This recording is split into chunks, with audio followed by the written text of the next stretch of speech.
오늘 이스라엘이라는 나라는 구약의 교회입니다.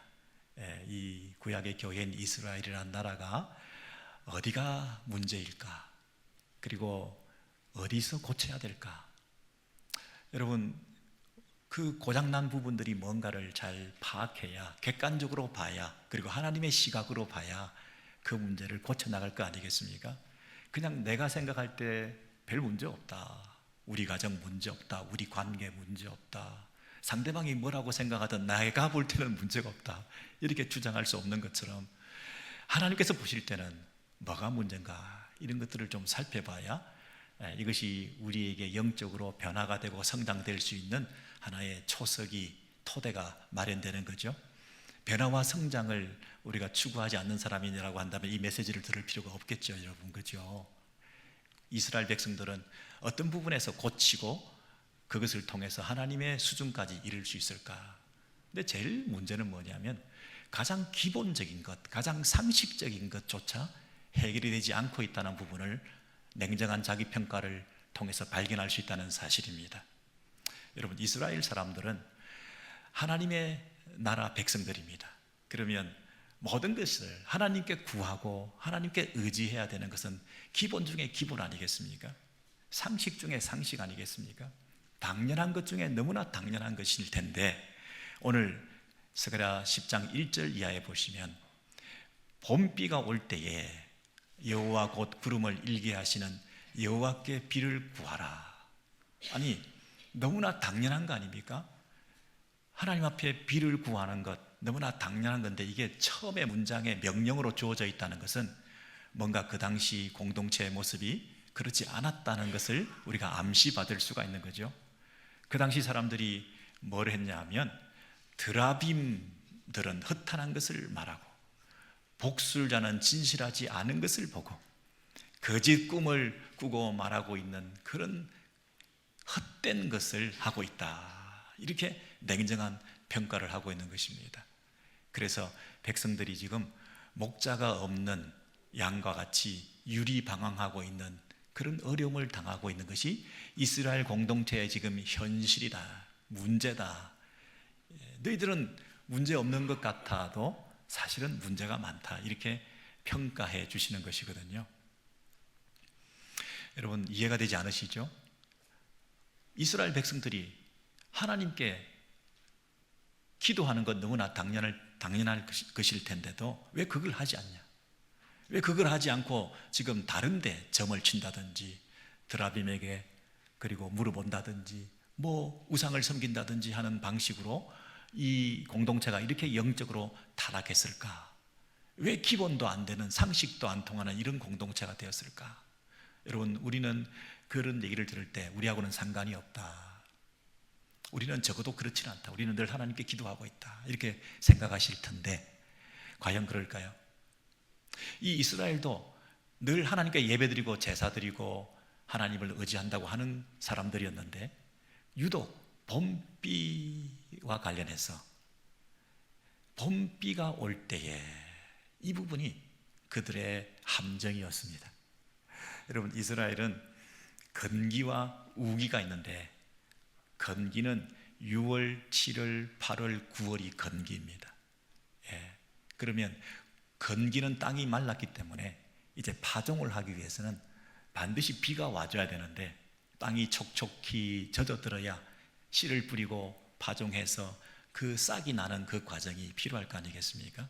그래서 그것을 이른 비다 해서 10월, 11월 건기가 끝나고 난 다음에 이제 10월, 11월에 이른 비, 가을 비가 이제 오면 이제 그 10월, 11월에 파종하고 싹이 나는 기간 가운데 이제 농사를 시작하게 되는 거죠. 그리고 12월, 1월, 2월은 우기입니다.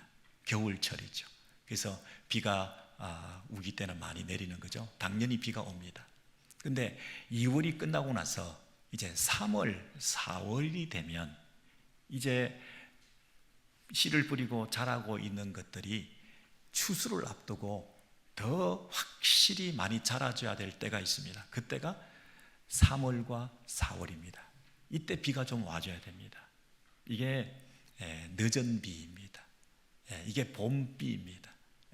그래서 이 봄비가 내려줘야 수확이 풍성해지고 과일 열매가 이 사이즈가 달라지고 수확량이 달라지는, 곡물이 무럭무럭 익어가는 그 시즌이 바로 이 3월, 4월입니다. 그래서 4월 말부터 이제 추수를 하게 됩니다. 4월 말, 5월, 6월 이렇게 추수를 하게 되는 거죠.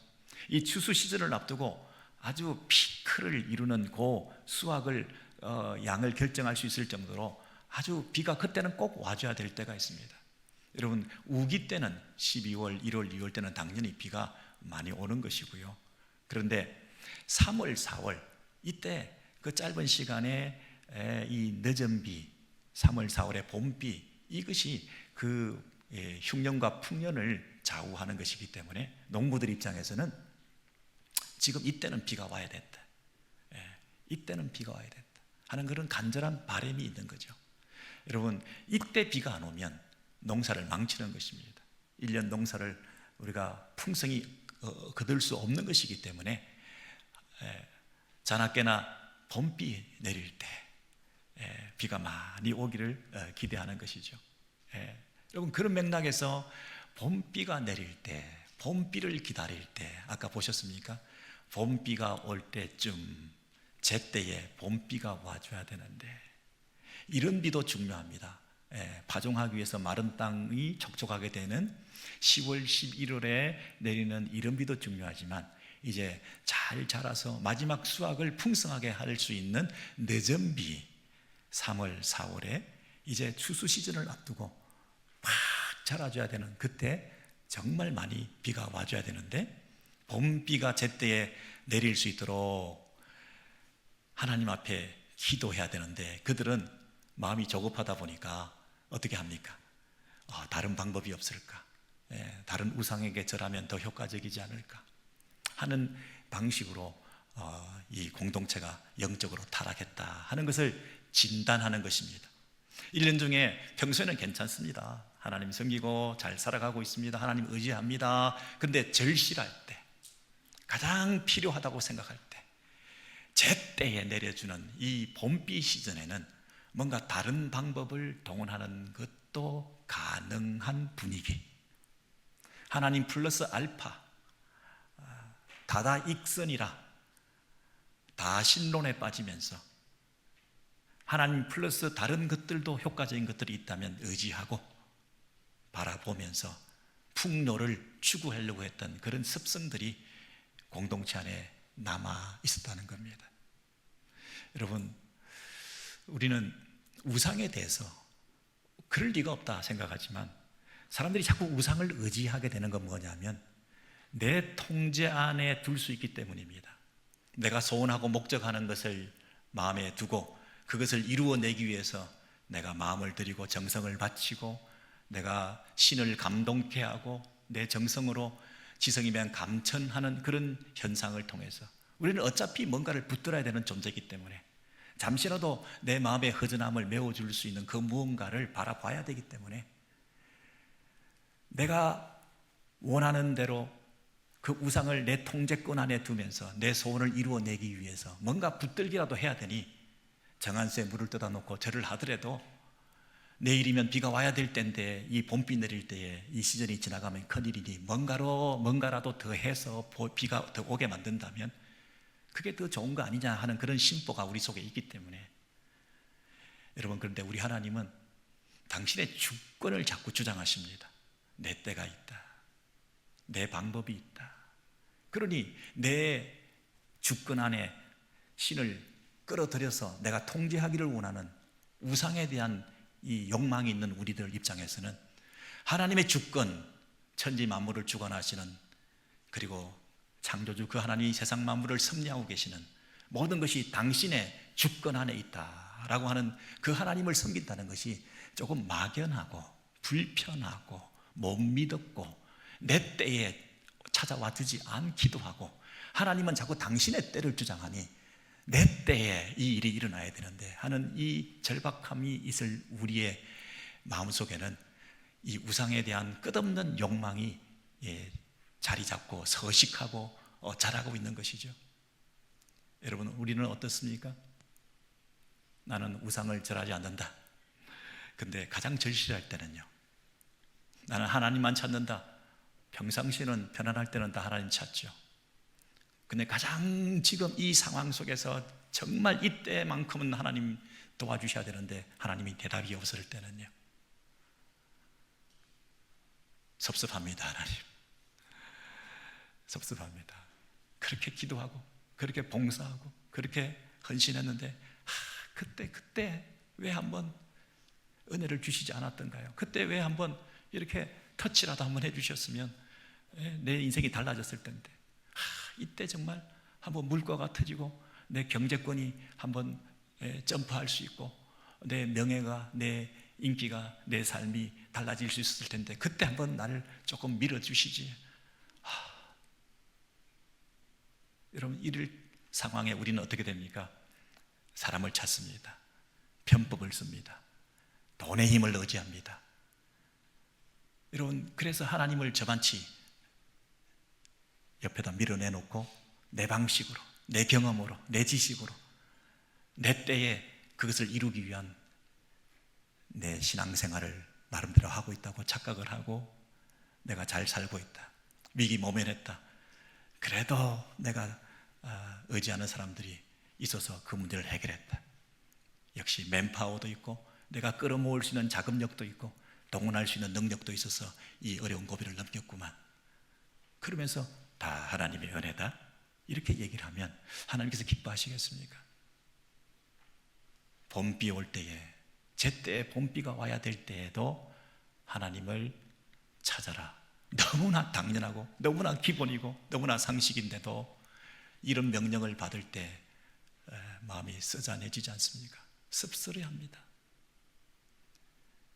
목사야, 장로야, 집사야, 성도야, 하나님께 기도해라.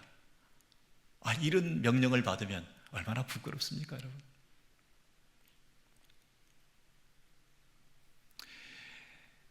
우리 집에 아이들이 무슨 집에 고장난 일이 있거나 또는 물어볼 일이 생겼을 때 옆집의 아저씨나 또는 친구의 아버지를 찾아다니면서 그분이 많은 걸 알고 계시고 그분이 기술력이 좋고 그분이 뭘 잘 고치고 그러기 때문에 아버지한테 물어보지도 않고 남편한테 물어보지도 않고 자꾸 다른 집에 기웃거리면서 그 사람들하고 얘기하고 이러고 있으면 아버지나 남편 입장에서는 내가 실력이 없긴 해도 능력이 없긴 해도 뭔가 기분이 그렇게 유쾌하지 않을 거 아니겠어요?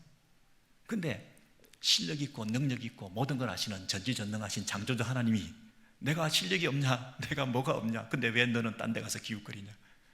얼마나 불편하실까요? 그게 하나님의 마음이라고 생각할 때 여러분, 조금 절박할 때라도 우리 신앙을 제대로 드러내는 기회라고 생각하시고 내 때가 아니면 하나님의 때를 기다리는 성숙한 믿음으로 끝까지 견뎌보시면 어떠실까요? 하나님 마음이 역시 내 아들이구나, 내 자녀구나, 그렇게 인정하지 않으실까요? 여러분, 이런 문제가 있는 공동체를 하나님께서는 진단하시고 이렇게 책망하십니다. 누구를 책망하실까요? 10장 2절 이하에 보시면 내가 목자들에게 노를 바라며 그랬습니다. 그 양무리들을 목자 없는 양떼들이라고 유리방황하고 있다고 안타까워하시면서 누구를 치시느냐 하면 목자를 향해서 노하신다 이렇게 말합니다. 어디나 지도자가 있기 마련인데 나라에도 지도자가 있고 공동체 안에도 지도자가 있고 가정의 헤드가 있기 마련인데 그를 향해서 네가 이렇게 만들어놨다 이렇게 얘기하고 있습니다. 네가 이 나라와 이 교회와 이 가정을 이렇게 만들어놨다. 백성들이 이렇게 되게 된 것은, 기본도 상식도 무너지게 만든 것은 너 때문이다 이렇게 말하고 있습니다.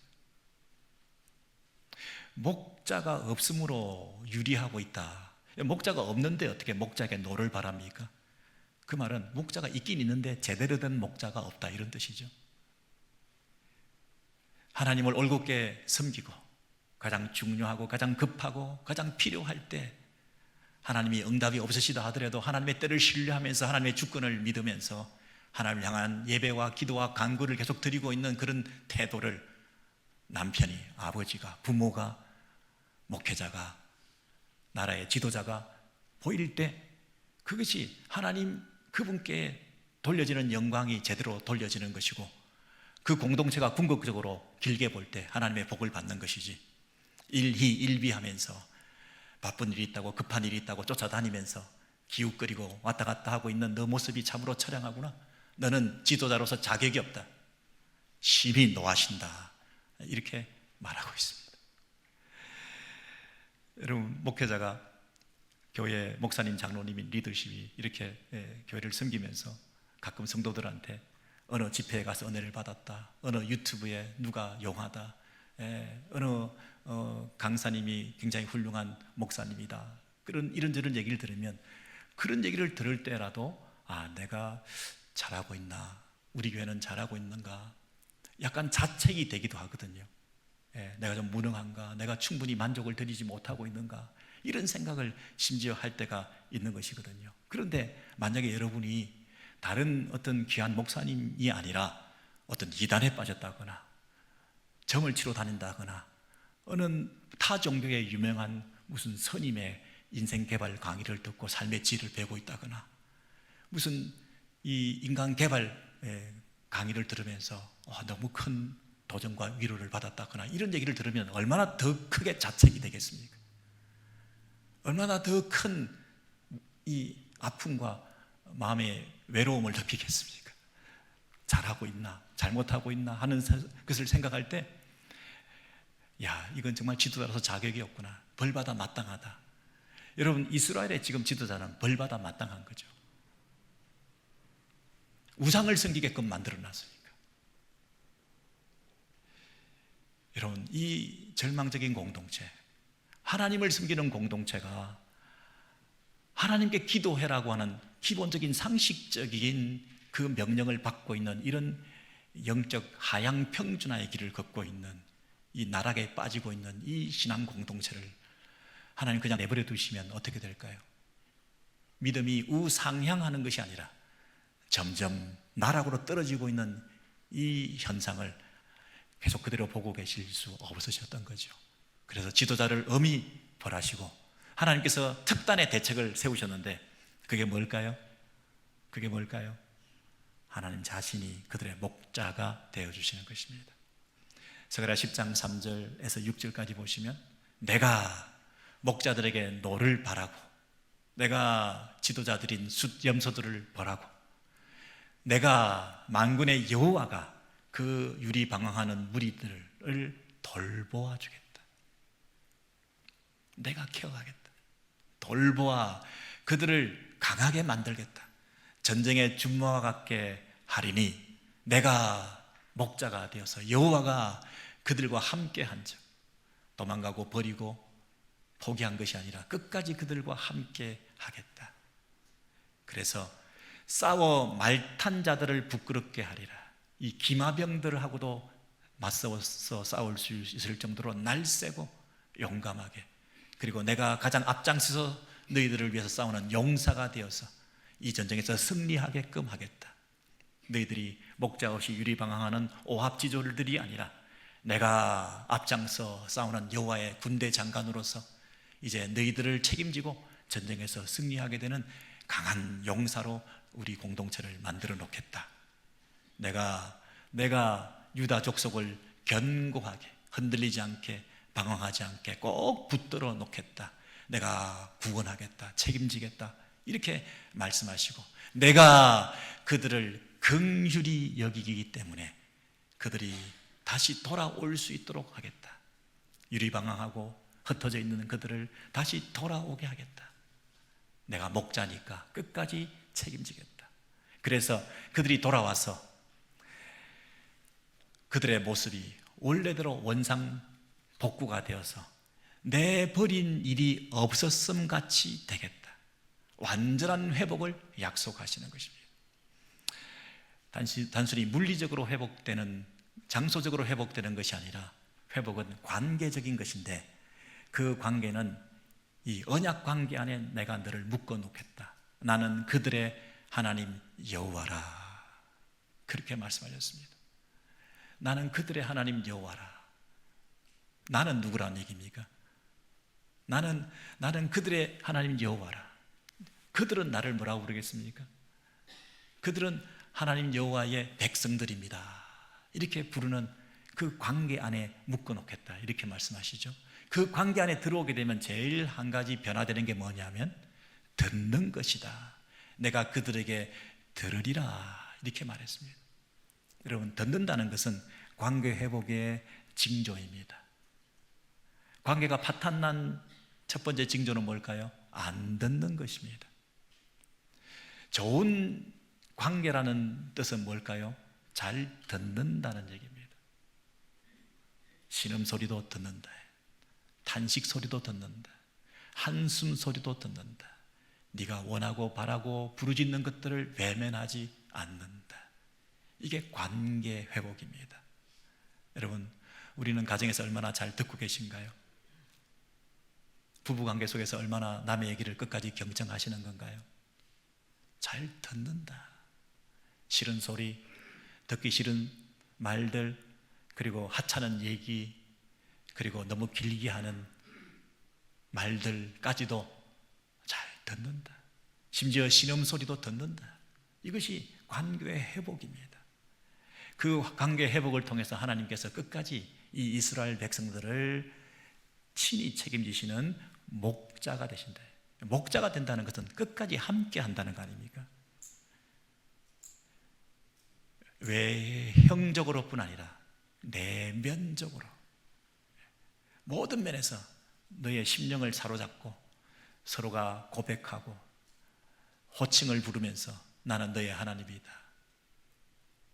하나님 당신의 백성들입니다. 이 언약 관계가 영원할 것이다. 버리지 않는다. 책임진다. 이렇게 말씀하신 거죠.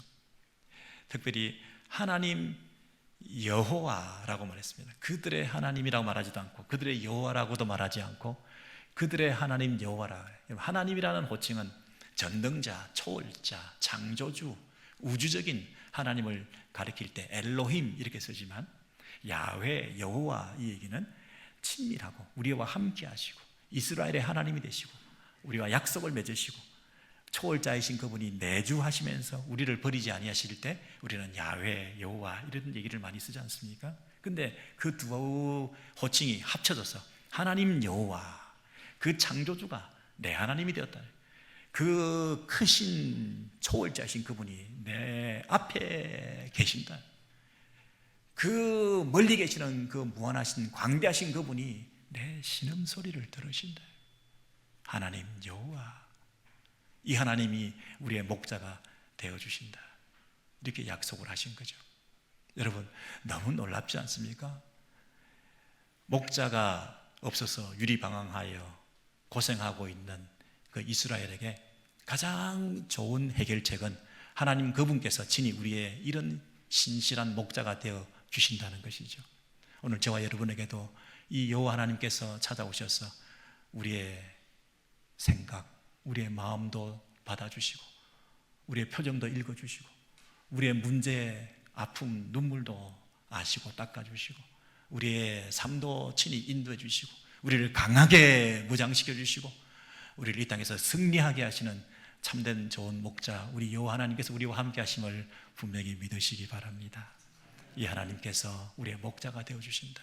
여러분, 이건 너무너무 놀라운 일입니다. 이게 왜 충격적이냐면 이 스가랴라는 이 책은 누가 지금 읽고 있는 겁니까? 1차 독자가. 그 이스라엘이 원래 바벨론의 포로로 잡혀갔더랬습니다. 그죠? 예, 갔습니다. 그런데 거기서 포로 귀환했습니다. 예, 돌아왔습니다. 돌아왔다니까요. 돌아왔는데 포로 귀환한 그 공동체 이스라엘이 성전도 재건했습니다. 성전도 재건하고 예배도 드렸습니다. 그런데 그들이 또 포로로 잡혀 갈 수 있다라는 메시지를 들었다는 겁니다. 아니 이게 말이 됩니까? 여러분 하루에 만약에 스피드 교통 티켓을 아침 저녁으로 2번 끊겼다 이러면 와 진짜 바보짓을 했구나, 이런 창피한 노릇이 있나, 똑같은 실수를 되풀이하다니, 그러면서 얼마나 부끄러워하겠습니까? 근데 그것도 아니라 이스라엘 백성들이 포로로 잡혀갔다가 천신만고 끝에 다시 돌아왔는데 또 헛부려지고 다시 포로로 세상에 끌려갈 수 있다고 경고를 받고 있고 그런 일이 일어났다고 생각하니 이게 있을 수 있는 일입니까? 갔다가 돌아왔는데 또 돌아온 포로 후기 공동체에게 성전도 지었는데 그 성전에서 드리는 예배가 또 피상적인 예배를 드린 거예요. 마음을 드리지 못했던 거예요. 습관적으로 의무를 다하는 매너리즘에 빠져있는 그 예배를 또 드렸던 거예요. 그러니 성전은 뭐하러 지었냐. 처음에 성전 무너질 때하고 똑같은 현상이 벌어졌으니 그 이스라엘 공동체를 향해서 또 성전 무너진다, 또 포로로 잡혀간다, 지금 그 얘기를 하고 있는 거 아닙니까? 그런데 더 충격적인 것은 또 포로로 보냈는데도 불구하고 내가 또 데려오겠다라고 하시는 이 하나님의 마음이라는 거예요. 이게 충격적이지 않습니까? 이게 고쳤을 수 없는 종자들인 것 같은데 똑같은 실수를 되풀이하고 있는 이들을 언제까지 봐준다는 겁니까? 그리고 한 번도 아니고 2번도 아니고 계속되는 이런 일들을 계속 내버려 두는 그 하나님의 마음은 어떠실까요? 이게 뭐라고 했습니까? 하나님의 긍휼을 하십니다 그랬습니다. 다시 한번 보시죠. 10장 3절에서 6절을 보시면 내가 그들을 긍휼히 여김으로 그들이 돌아오게 하리니. 여러분 돌아왔습니다. 성전 지었습니다. 예배 드렸습니다. 그때 또 쫓겨납니다.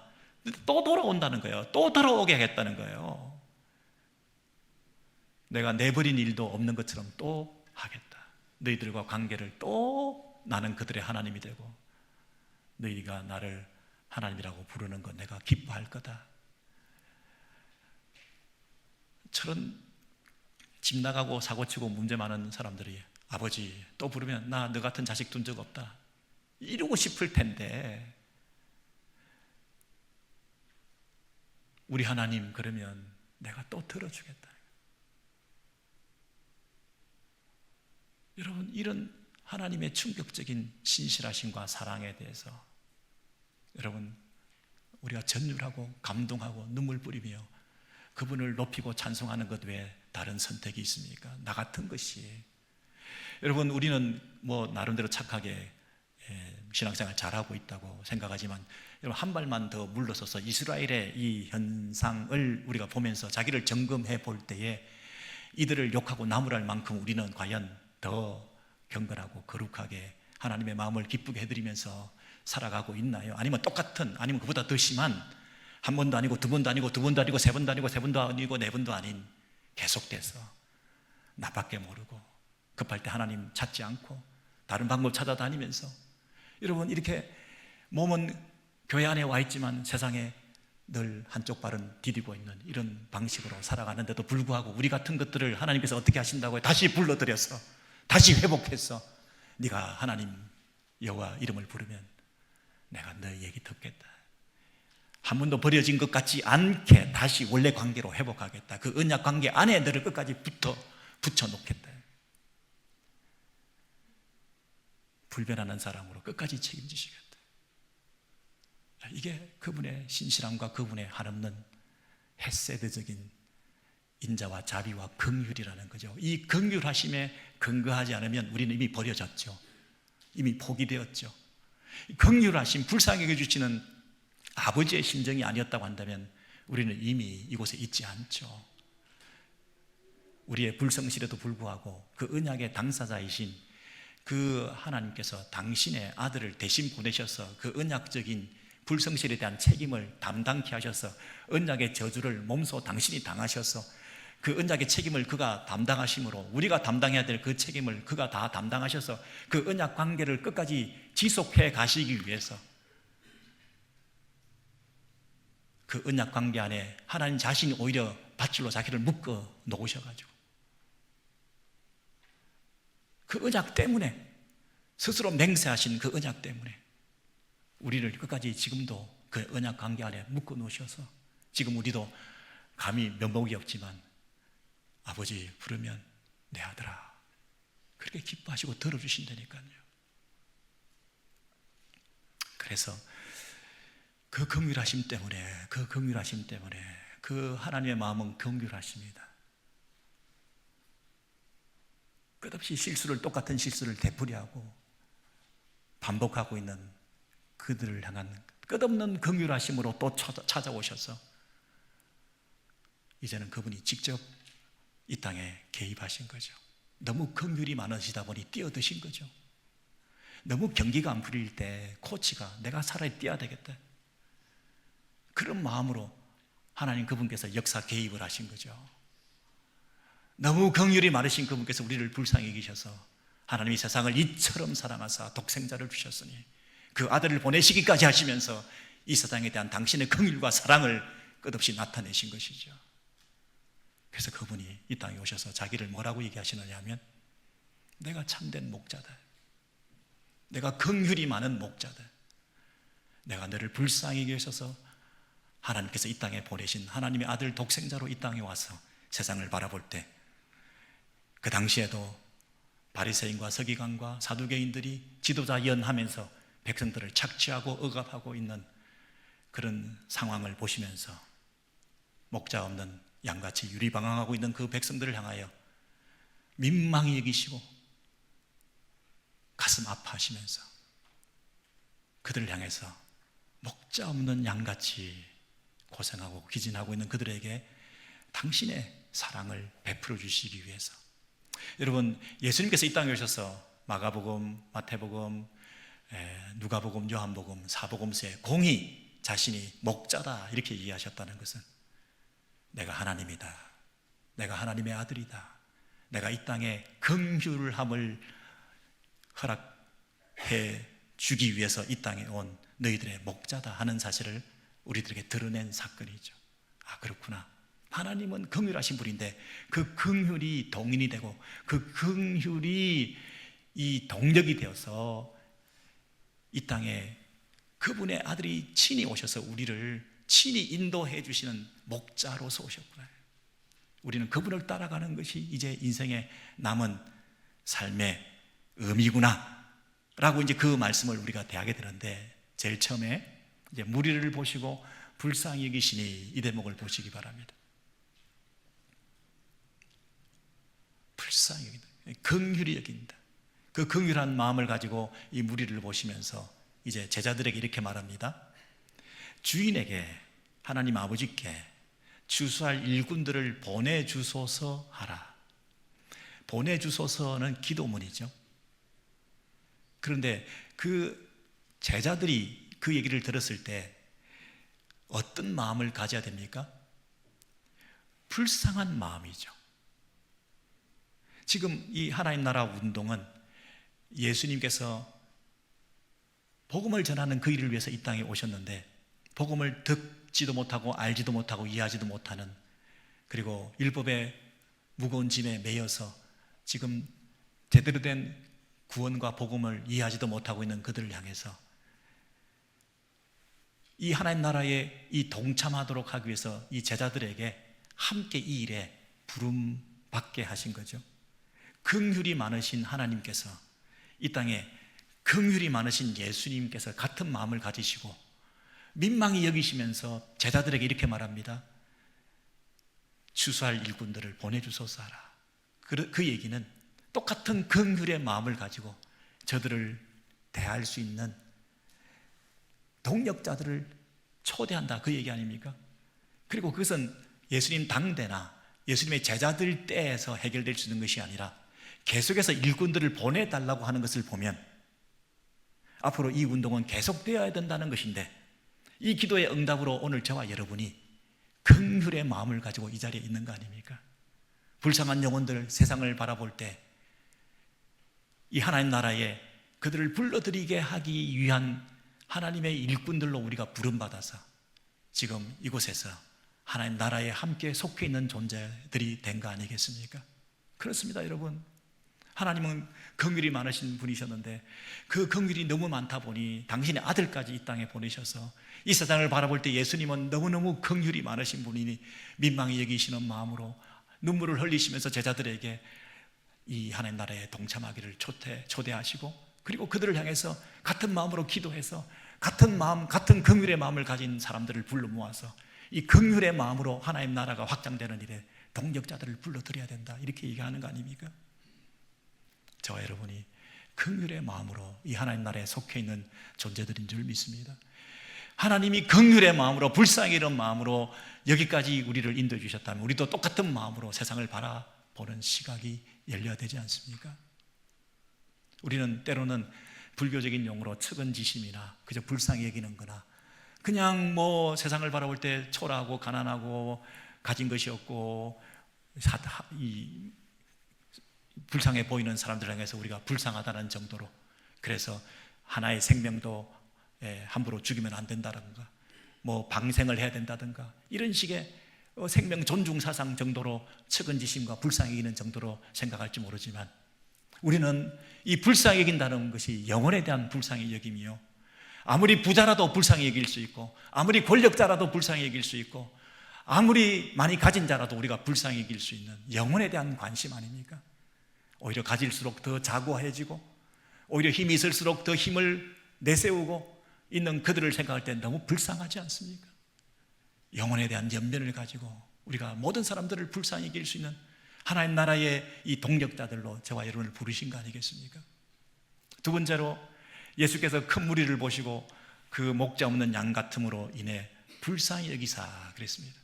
그분이 불쌍히 여기셨을 때는 어떤 행동을 하셨냐면 이에 여러 가지로 가르치셨다, 이렇게 말합니다. 여러분, 불쌍히 여기는 것이 가르침의 동력이 되는 겁니다. 왜 가르칠 수 있습니까? 왜 그들이 불쌍합니까? 진리와 복음을 제대로 이해하지 못하고 있으니까. 한 번 가르쳐서 잘 받아들였으면 불쌍하지 않겠죠. 그런데 여러 번 가르치고 여러 가지로 가르쳐야 하는 것은 내 안에 이 불쌍함이 있기 때문에 가능한 일입니다.